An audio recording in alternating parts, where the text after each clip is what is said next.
Hai lọ ha.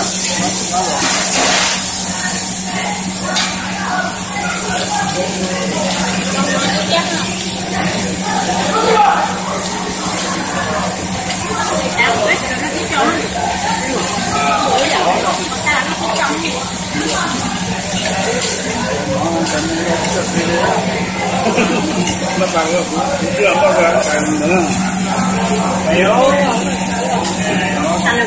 Mày thế, kêu.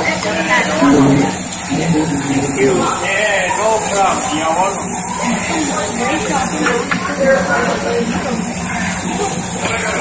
Hiểu.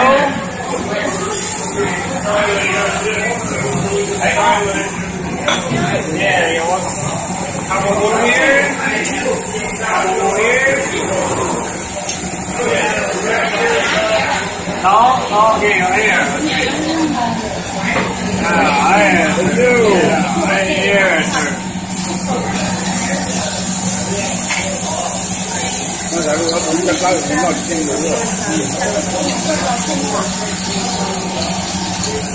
Có một hai à? Đó. Chụp lo ha, chụp lo ha. À, chụp lo cho ba nè, chụp nè. chụp có gì rồi đó? Rồi. Rồi rồi. Rồi chụp lo cho ba nè. Bãi của này. Dạ.